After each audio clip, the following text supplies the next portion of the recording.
We're starting a brand new series entitled The Fine Line. Okay, it's been a while na nawala nga ako mag-preach. I was back, nakabalik lang po ako last week and I'm so excited to preach to you for the next 4 weeks. Ito pong series natin about money. Sino mukhang pera dito? Wala. Okay, wala namang aamin yan. Kaya maganda tong topic natin, okay?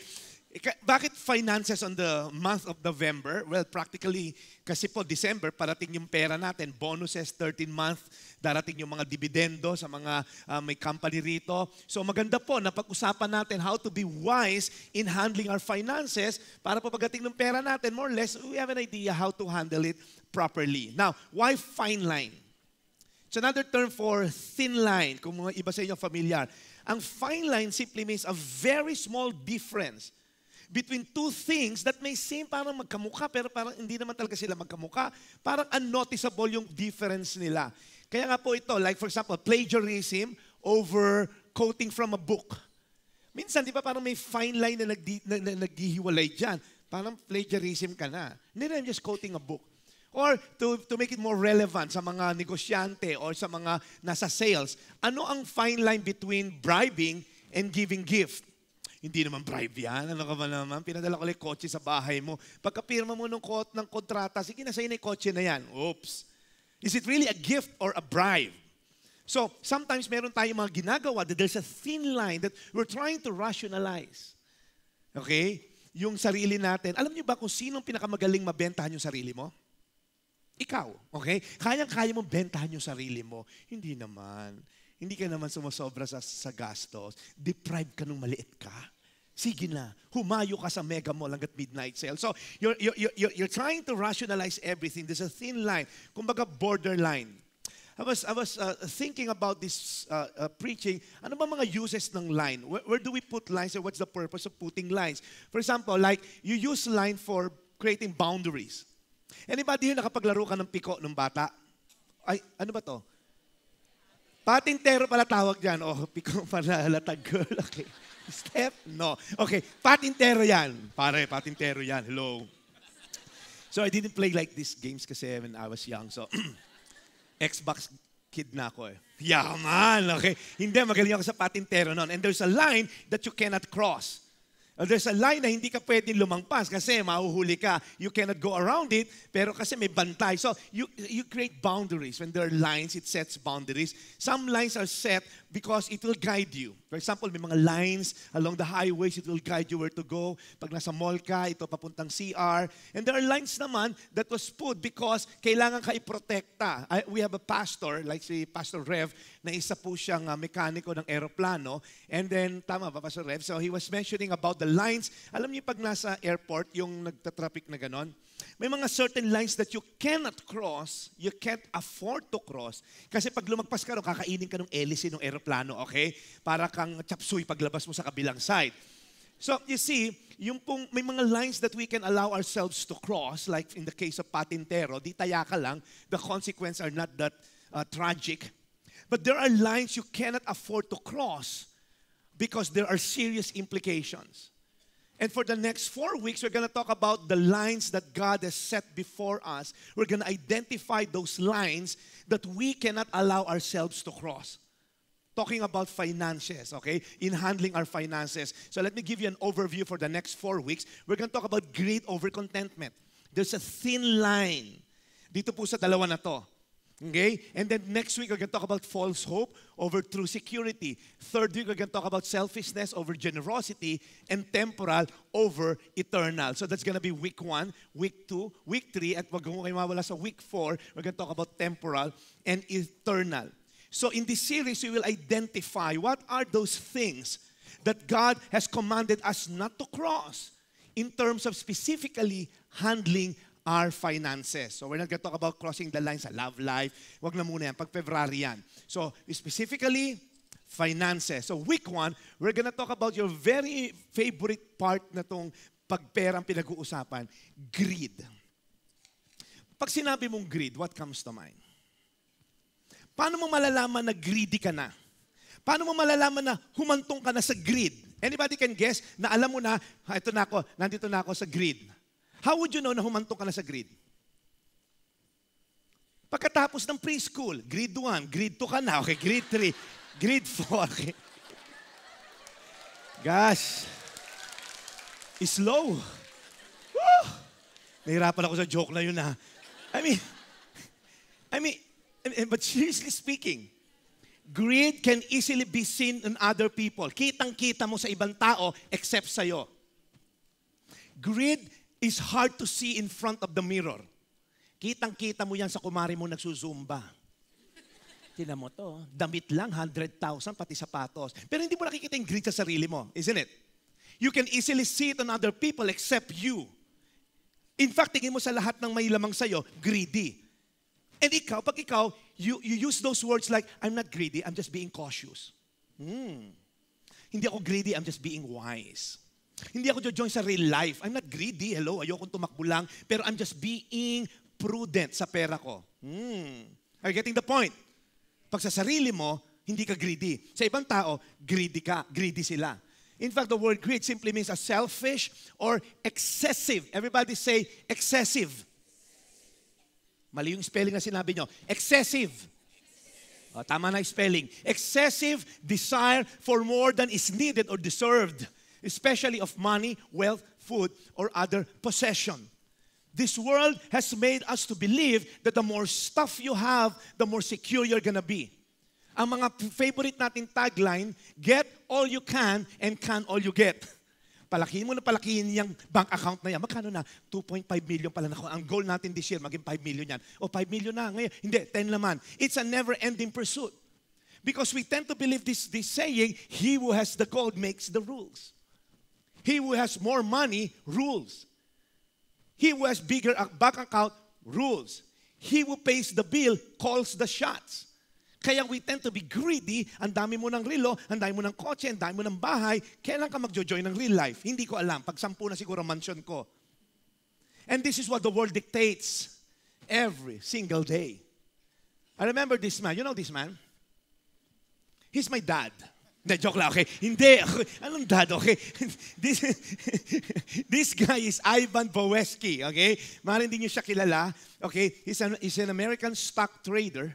His company, Ivan F. Boesky and Company, was founded in 1975, a year after I was born. Okay? By 1986, lumaki po yung kumpanya nila. They amassed huge wealth. In fact, there are deals na worth 200 million because they're betting on corporate takeovers.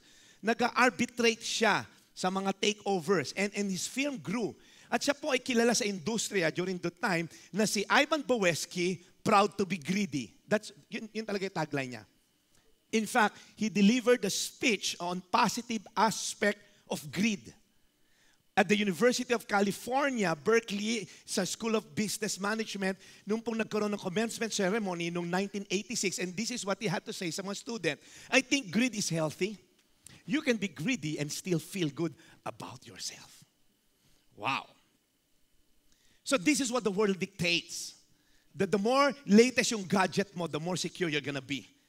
The bigger the house mo, the bigger ka masikat sa barkada mo, sa Rotary Club, sa Lions Club, kung anong club. The nicer the Rolexes that you're wearing, the more secure, the more affirmed you're gonna be. And this is what we're bombarding with every single day. But we're not gonna hear from what the Word says. We're gonna hear from what the Word of God says about greed and contentment. So we're gonna open our Bible to 1 Timothy. And let me just give you a brief background. 1 and 2 Timothy, including Titus, are commonly called pastoral letters written by Apostle Paul. So Timothy was quite a young man to have this important role of leading a church. So Paul wrote this very personal letter to Timothy to give him advice, warnings, to give him discernment. And Paul has been instructing Timothy about the danger of having false teacher. Pamabasa niyo po dyan sa 1 Timothy. And we'll go directly to chapter 6 because in chapter 6, specifically po sa verses na babasahin natin, Paul unmasked the very root cause why this false teacher embraced false teaching and are propagating it to use godliness as a means to financial gain. Now, sasabihin nyo, hindi naman ako false teacher, Jeff. Hindi naman ako nagtuturo nga dito sa church. So how can I relate to that? Well, Paul tells us about greed in its ugliest form not only po sa area ng religion, but greed as it affects us all. Lahat tayo apektado. Pag may kasambahay kang greedy, apektado ka. Pag may asawa kang greedy, you're gonna be affected. Pag may anak kang greedy, you're gonna be affected. So this message basically is for all of us. Sabihin mo sa katabi mo, para sa ito. Diyos ko, yun lang sasabihin. Napaka-greedy sa salita. Para sa ito. Okay, we're going to open our Bible to 1 Timothy 6. Before that, let's bow our heads in prayer. Father, we thank you for your word still stands true today. Father, we claim, Lord God, the victory in our lives in handling our finances. Father, we pray that this series will help us clear, Lord God, our mindsets sa mga wrong belief that we had, Lord God, sa mga pinaniwalaan naming lies of this world, that the more stuff we have, the more secure we're going to be. So, Father, we pray today, yung word will minister to us and will change whatever needs to be changed, Lord. Use me, Father, effectively to speak your word to your people today. In Jesus' name I pray. Amen. So let's start, okay? But 1 Timothy 6:9 sabi, but those who desire to be rich fall into temptation, into a snare. Now, masama bang mangarap? Desire to be rich, masama bang mangarap yumaman? I mean, si Junjun sabi niya kay ano, di ba, kay Moy, ang tatay ko, gusto kong gayahin, 100,000 a month ang sweldo. Wow, yun ang pangarap mo. O, kasi hanggang ngayon, yun din yung pangarap niya eh. So, parang, masama bang mangarap? Hindi. But you see, I'm gonna put a thin line between desiring to be rich, because the Bible also commanded us to be excellent in whatever we do. And every time you're excellent, provision will follow. But those who desire to be rich, I like what Thomas Aquinas said. He's a priest. It says, greed, when a man condemns things eternal for the sake of temporal things. Wow. Naintindihan niyo ba yun? Pagka daw tayo, we tend to compromise our faith.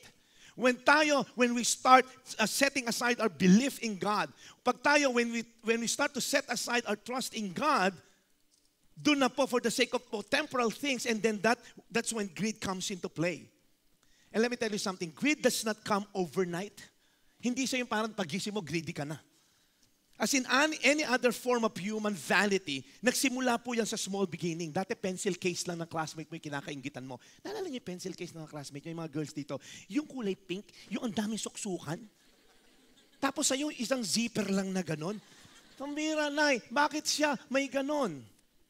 Hindi, mangungupit ka sa lola mo para makabili ka. That's when started na yung greed. It particularly starts when we are deprived of something. Whether money, sex, food, power, fame, etc. Our fallen human nature.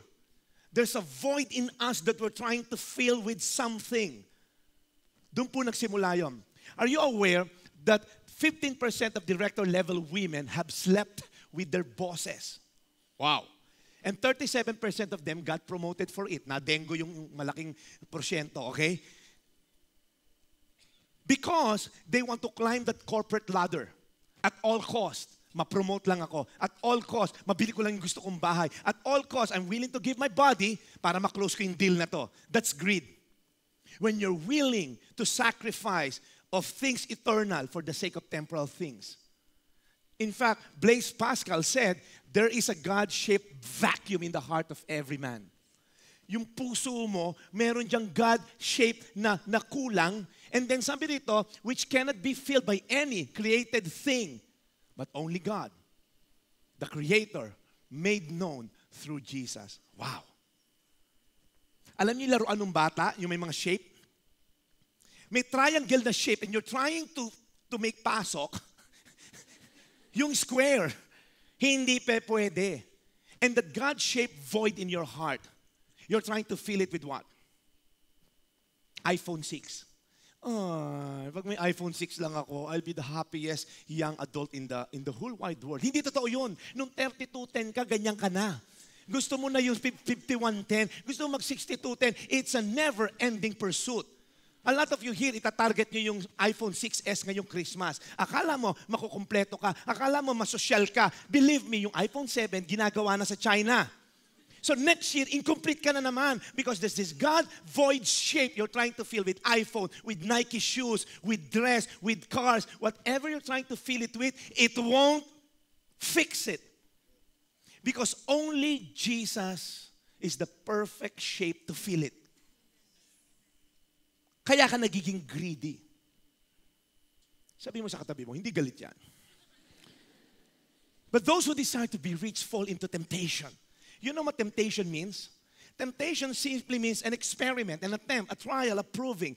Pag na-tempt ka, hindi ka pa nagkakasala. Are you aware of that?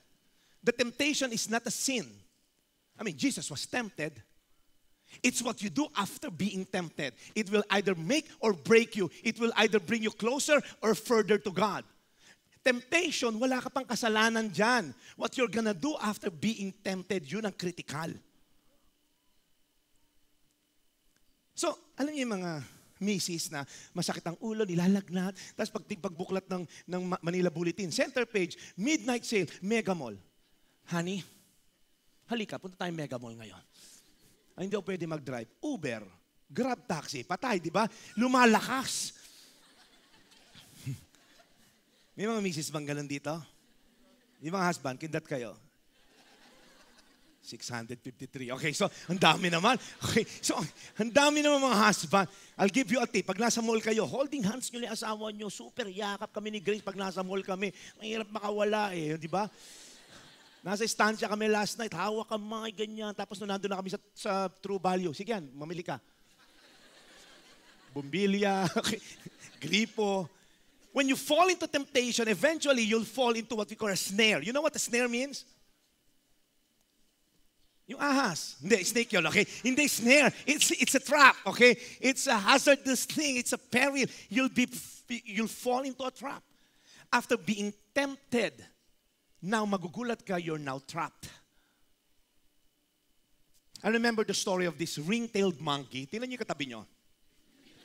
Hindi siya to, okay? Clear ko lang. Okay, this ring-tailed monkey, he's a very agile creature, okay? Napakalikot ho niya. It's very hard to catch. At gustong-gusto siya ng mga American zoo owner. They want to have this monkey on their zoos. Kasi nga po, ang cute niya, ang kulit. Kaya lang, it's hard to catch. Now, merong mga a specific tribe in Africa, the Zulus, that they can catch this. And the way they catch this is based, listen up, this is very critical, is based on their knowledge of the animal. Nauhuli nila to, natetempt nila, napuput nila on the snare because of the knowledge of this animal. They knew very well mahilig sa watermelon tong animal na to. Mahilig sa watermelon yung seed. Gustong-gusto nila yung seed. And what they're gonna do, is they're just gonna punch a hole inside the watermelon, just big enough para pumasok yung kamay ng monkey. At yung monkey, kukunin niya lahat na makukuha niyang seed. And when he's trying to pull out, now his fist, his closed fist, is bigger than the hole. Are you getting the picture? So hindi niya matanggal ngayon kasi mas malaki na yung kamay niya kesa sa butas. But if he'll just let it go, hindi siya mahuhuli. But this stubborn monkey won't let go. And then the Zulu people will just grab them by the tail at mahuhuli na sila. And because they have fallen to the trap. Because the Zulu people, they catch those monkey based on the knowledge of their animal. And I'll tell you something. Si Satan, kabisado ka. Kabisado kiliti mo. Before you even think hindi o kaya ni Satan. Hello, si Eve at si Adam, as perfect as they are, na bola ni Satan. Jeff, hindi naman ako mahilig sa watermelon. Yes, mukha akong monkey, pero hindi ako mahilig sa watermelon. Pero so, I'm out of this. Hello! Ito yung snare mo. Yan ang snare ng karamihan sa atin dito. You have fallen to this trap, buy now, pay later. 80% off. Kaya si Grace, ang ganda ng bag, 50% off, nakatipid ka ng kalahati. Pag di mo binili yan, 100% na tipid mo. Di ba? Ganun lang kasimple yun, di ba? I mean, just do the math. Hello. Pero I'm just making fun of it. Pero alala lang yung wife ko dito, I'm so blessed with a wife na sobrang simple lang. Sawa-sawa, binibigyan ko nga ng pera pag nasa mall kami, ayaw mamili. Grace, ano ba? Ito, 150. Bumili ka kahit anong gusto mo. May request pa akong Zago. Zago yung large. Whenever we're out of the country, binibigyan ko ng isang damakmak na ayaw talagang mamili. Dami kong binibigay. Gamitin mo lahat yan. $10 yan. Ayaw pa rin. Hong Kong dollars yun, ha? But here's the thing. We fall into this temptation, 0 interest, 12 months to pay. gumagana pa yung LCD mo, i-dispose mo sa kamag-anak mo na atat din naman magka-LCD dahil siya yung malalaki pang kudradong malaki likod na TV, ibebenta mong patapon para makakuha ng LED na hulugan na 12 pesos. Kung hindi mo kinuha yon at hindi mo kasi alam during the year magkakasakit yung anak mo, wala kang yung makapagkukuhanan. Because you thought, by 12 months to pay, zero interest, ang dali naman na to, you fall into the trap. I use credit card for my own advantage. I used to be on a snare nung nandun po ako sa hotel industry. Binata ako, signs and wonder. Sign ng sign, nagwa-wonder ako paano kong babayaran pagdating na katapusan. It's a cycle. So if you're here today, I'll give you an advice. If you're here at ikaw ay baon sa utang sa credit card, I'll give you a very wise advice. Gawin mo to pag-uwi mo sa bahay or sa office ko, pwede natin gawin yan. You get a scissor at magkaroon ka ng plastic surgery. I-cut mo sa gitna yan. Sabi mo, enough. Nabola ka na minimum lang binabayaran mo. Minimum 500. Oh, ang mura naman ng minimum ko ngayon. Of course! Dahil maghihirap ka. This is what the banks are telling you. Maghihirap ka sa interest ng yung natira sa minimum. That's why some of us have fallen into this trap and we don't even know about it. Listen up. The Bible says, a borrower is a slave to the lender. Some of you here are slaves. Not physically, pero slave ka because of your credit card debt. Slave ka because yung kinuha mo doon sa Avon o kung anong pinagkukuha mo ng mga akinsit katapusan. Kaya minsan mayroong mga real life, hindi ka makabunot. City card won't allow me. May mga opportunity mag 10 days mission. BPI credit card won't allow me. You're a slave. May opportunity na touch ka ron sa isang missionary na nag-preach and you wanna help kahit $10 lang o you wanna help kahit 500 pesos. Abenson won't allow you. Naka 12-month kang zero interest. You cannot allow even a spare 1,000 pesos. You've been a slave. Because you fall into the temptation. You're like that monkey. Stubbornly kuha ka ng kuha na hindi mo naman kayang bayaran. I use card for my own advantage because I learned it the hard way. Nung ako'y nabaon sa credit card debt, I have to cut it, and 3 buwan kami hindi halos kumain ng misis ko at binayaran, and then for 10 years, never had a credit card. We had a credit card like 3-4 years ago. But this time, we're wiser. Hindi kami nagbabayad ng minimum. Every end of the month, fully paid. Ako nagte-take advantage sa mga credit card company. Siyempre, may mga libreng Jollibee yan. Okay, may mga every 2,000 may libre kang Jollibee. And then yung convenience.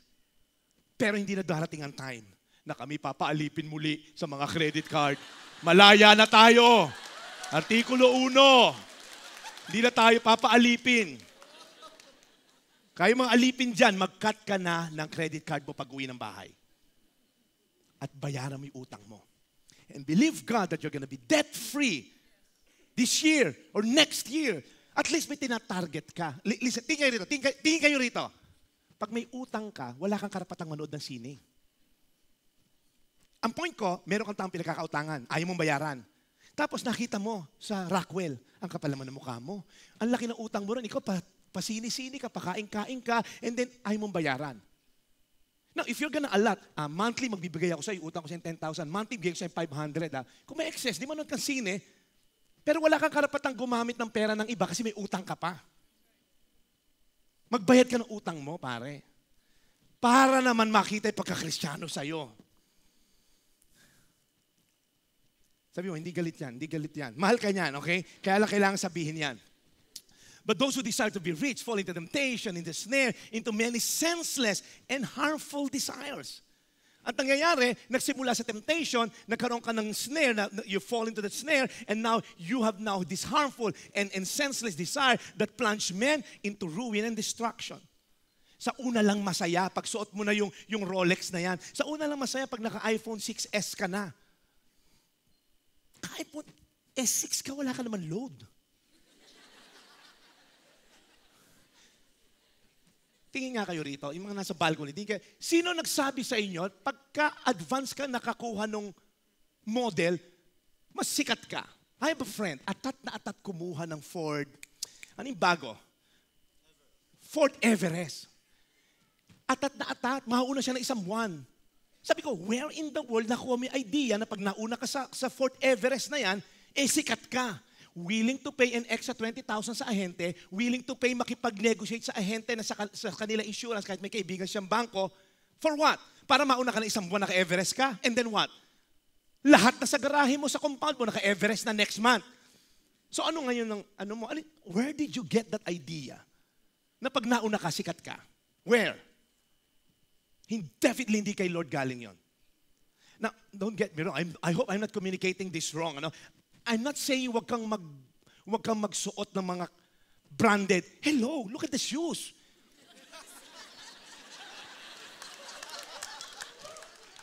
Hindi ko to inutang.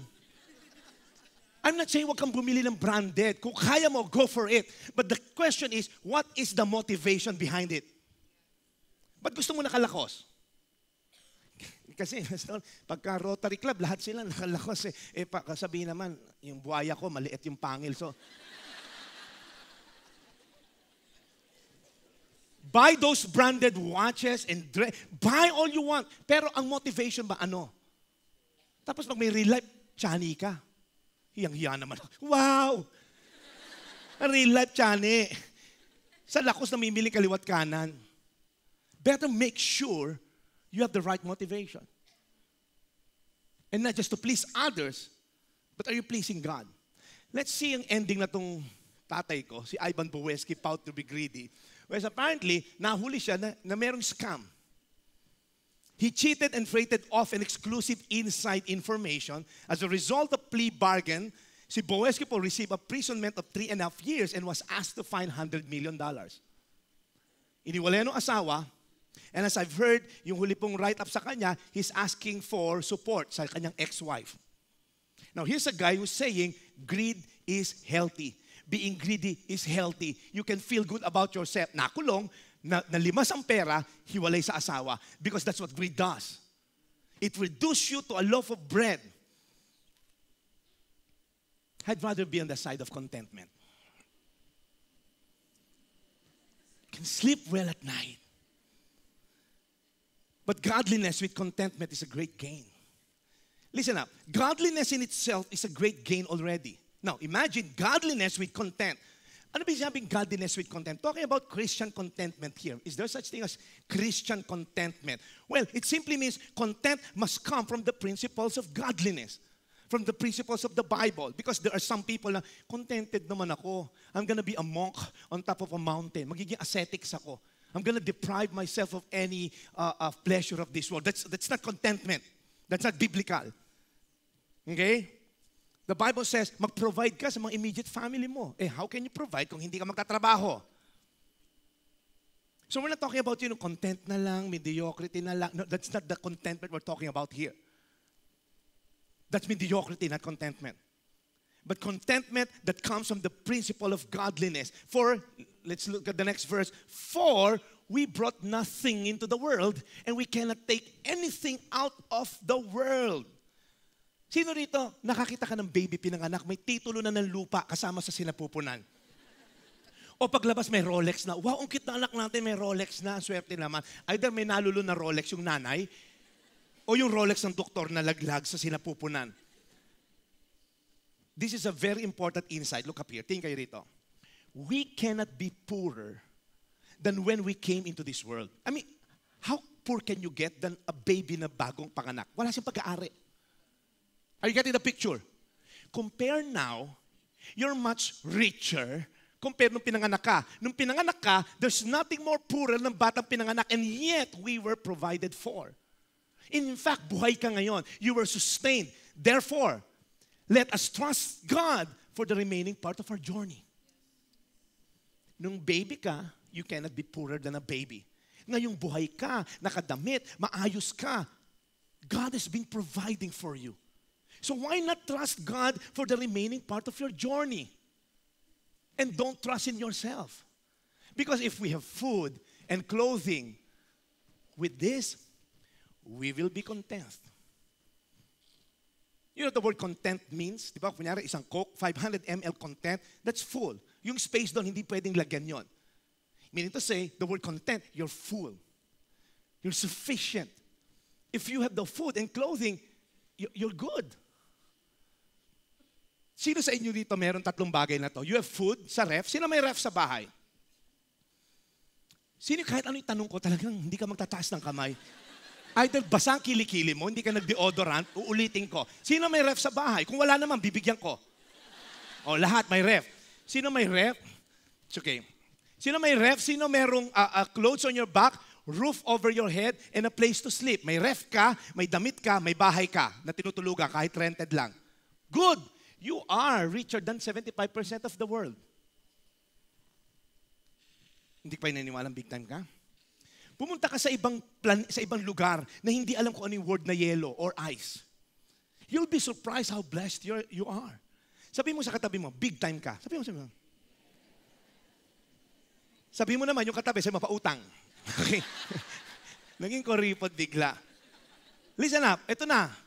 It's not a passive acceptance of the status quo. Mahirap lang kami.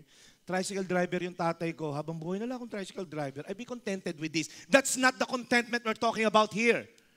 It's not a passive acceptance of the status quo, but the positive assurance that God has supplied one's needs, my needs, your needs, and the consequent release from unnecessary desire. That when the Bible says, never will I leave you nor forsake you. Remember the story of the Israelites after they came out of Egypt? Reklamo na katulad natin. Ang daming complaints, and God said, papaulanin ko ng mana, the bread from heaven, yung cornflakes from heaven, whatever you want to call it. And then sabi na, once a day lang, good for the day ang kuhanin nyo, because tomorrow I'll be faithful to give you for another day. But of course, maraming mga makukulit na Israelites nag-gather for the whole week, and then nagkakaroon lang ng uod. Sabi ni Moses, ang kulit nyo. Why? Because they are driven by fear. Paano kung makatulog si God? Paano kung lunch na magising si God? Wala tayong breakfast. So wala namang mawawala. That's greed. Because you fail to trust in your God.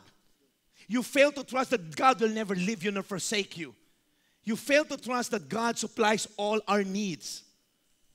The Bible says, I've never seen a righteous forsaken or their children begging for bread. They are always generous and lends freely.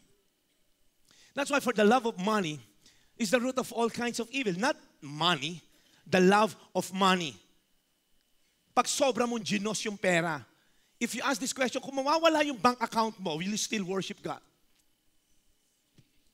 Kung bababa yung business mo, kung magko-close ang business, kung manulugi isang negosyo mo, will you still honor God? Will you have the same passion in honoring God pagka nagkaproblema ka na sa finances? Pag hindi mo nakuha yung sales na gusto mong i-pursue, will you still honor God? O hanahabol mo na si God dahil sa sales? That's why there's a thin line. Am I worshiping my God to please Him? Am I worshiping my God because I need something? Or I'm just worshiping Him for who He is? That He deserves all our praises. That He deserves all the honor. Or I'm just worshiping because I needed something from God. That's a thin line that separates the two. And some people have wandered from the faith and pierced themselves with many pangs or pains. Kaya madalas, the devil made me do it. Hindi ginawa ng devil yon, ikaw yon. You were tempted, kinagat mo, kaya ka ngayon baon dyan sa utang na yan. Those get-rich-quick scheme. Wow. 20% weekly, ibibigay. Oh, that's too good to be true. Yun nga, if it's too good to be true, it's not true. Makinig kayo. Mahigit 1 milyong Pilipino na nadadali ng scam. 25 billion pesos amounting na. So kung may nag-offer sa yung, it's too good to be true, wag mo nang kagatin. It's a temptation. Kaya ang daming nalulokong Pinoy, ang nakakalungkot. Maraming nadadali mga scammers sa mga probinsya, mga magsasaka, nagbebenta ng sakahan, nagbebenta ng mga kalabaw. Because of that get-rich-quick scheme idea. Guys, hard work pa rin. Wala tatalo sa hard work. Magsipag ka. Gumising ka ng umaga. Magbanat ka ng buto. That's why greed versus contentment. Jeff, okay, I get it. I know now the destructive forces ng greed. I know now that there's a line that I should not cross. Now, how can I stay in this contentment side? Or if you're that greedy person, how can I go to the contentment side? And how can I stay on this contentment side? I'll give you 3 quick things because we're running out of time. Because Apostle Paul also gave Timothy how to stay out of greed. Are you ready? 3 things. Number 1, but as for you, O man of God, talking about Timothy, flee. Sabihin nyo nga, flee. What do you mean by the word flee? Flee these things. Layuan mo yan. Yung love for money, layuan mo yan. Yung mga snare, layuan mo yan. Temptation, layuan mo yan. The word flee means lives hastily. Huwag ka na yung mag-rationalize, I'll think about it. 20% interest on a monthly basis. No. Live hastily. Yung mga marketers kasi ang gagaling. Now, I'm not against marketing. You're doing a great job. Look at what marketing says. Buy now or cry later. I think this is forever 21. Buy now or cry later. Okay lang, I'll cry later. May pera pa ako. Kesa bumili ko at wala akong pambayad sa katapusan, iiyak din naman ako. Kaya ang dami sa ating nabobola because we want immediate gratification. Lalo yung mga kabataan. Balasahin natin mga kabataan para matuwa yung mga nanay dito. Yung mga kabataan dito, mga nasa taas.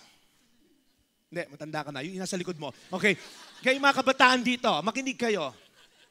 Sino nagsabi sa'yo, na yung Starbucks, na yung lalagyan ng Starbucks will define your identity? San lupalop mo nakuha yun? Na a plastic with the print ng isang brand ng kape will determine your identity. 3 araw mo nang hawak yan. Ikot ka pa ng ikot sa campus. Hello! Gosh, saan mo nakuha yung idea na yon? Saan? Balik ka kay Blaise Pascal. You're trying to be affirmed. You're trying to get your identity from that cup of Starbucks. Para masabi lang na social ka at hipster ka. Hello? Sino nagsabi sa'yo pag naka-iPhone ka, pipilitin mo yung magulang mo, magkayod ng whatever, magbanat ng buto para magka-iPhone ka dahil lahat ng friends mo naka-iPhone na?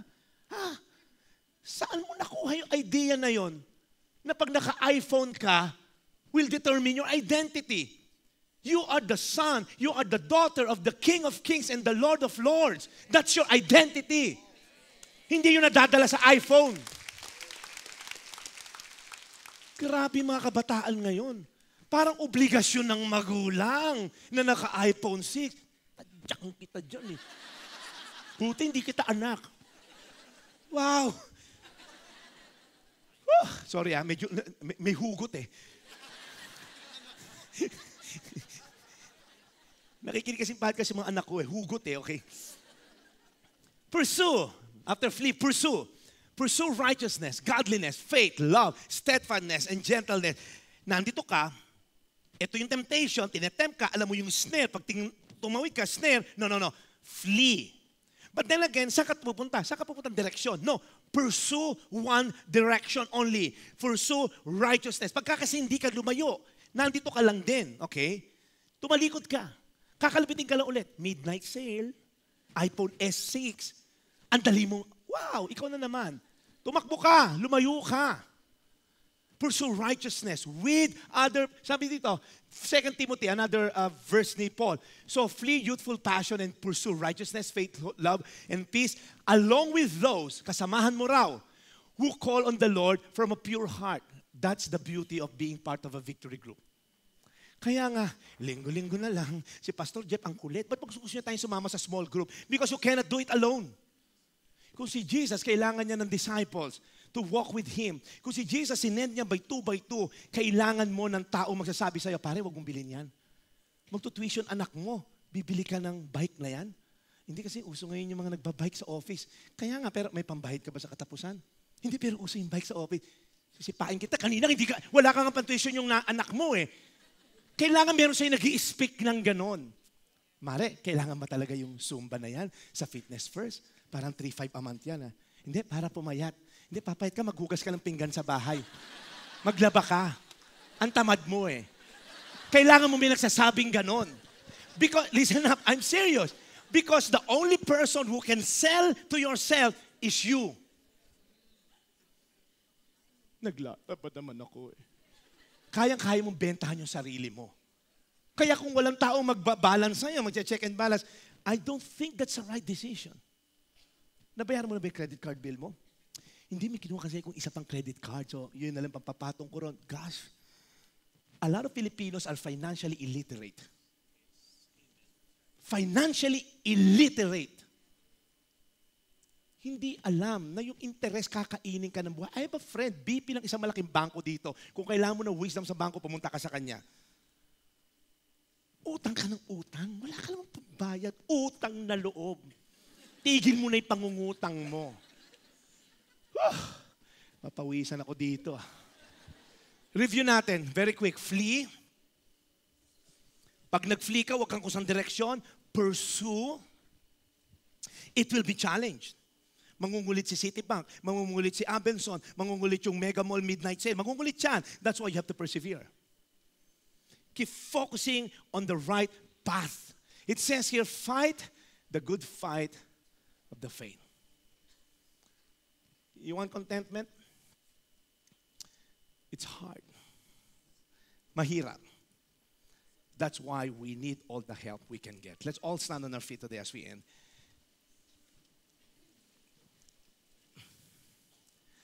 Jeff, if I end here, parang it's a guilt trip sermon, isn't it? Bihira to si Pastor. Tinuruan pa yung magulang natin na huwag ako ibili na iPhone. So magagalit lang iba sa akin dito. Actually, nadamay lang kayo sa mga anak ko. Okay, so, but you see contentment when, seriously, is it easy? I mean, crossing the line with this world has so much to offer. Left and right, there are marketers, advertisers that gives you an opportunity to cross the line. Is it easy to be content with what we have and not focus on what we don't have? Is it easy? Of course not. Who told you na madali? Mahirap. That's why these two verses that I'm going to share to you is very important. Are you aware that the word contentment was only twice in the whole Bible? The Greek word, okay, you might not see it at a word na contentment, but the Greek word na ginamit doon from the word but godliness with contentment, the Greek word was autarkeia. I don't know, I'm not a Greek scholar, but the word is autarkeia. It means a perfect condition of life in which no aid or support is needed. It also means a mind contented with its lot. So the word contented from this verse, autarkeia, means sufficient, means enough, means it denotes freedom from reliance upon others, whether people or things. It means you're content, you're shalom, nothing's broken, nothing's missing. That's the first verse that this verse was used. The word was used, rather. Now, gusto nyo ba malaman kung saan ginamit yung another verse? Kasi dalawa lang sa Bible to. The word contentment was used. It's found in 2 Corinthians 9:8. And God is able to make all grace abound to you, so that having all sufficiency, the word sufficiency also means autarkeia. Having all that you need, having all the contentment in all things, not just in all things, at all times, not just in good times and bad times. God will provide for you at all times, and there's a purpose. You may abound in every good work. This is very, very important. Listen up. And God is able. Not you're going to be able. Not my company is able. So my company is able. So that my boss is able. Not your boss. God is able. God will enable you to have the grace. Not just grace, but abounding grace. You know what abound means? It's overflowing. You cannot even contain it. It will overflow from you because the very purpose, listen up, makinig kayo, the very purpose why God wants you blessed, the very purpose why God wants you contented, the very purpose why God wants you to have all sufficiency, here's the purpose. You may abound in every good work. The only reason why God will give you more than you'll ever need, the only reason why God will give you more than one shoes, so that you may abound in every good work, so that your blessing can overflow to others. Pag tayo naging alulod, o yung naging, what do you call that?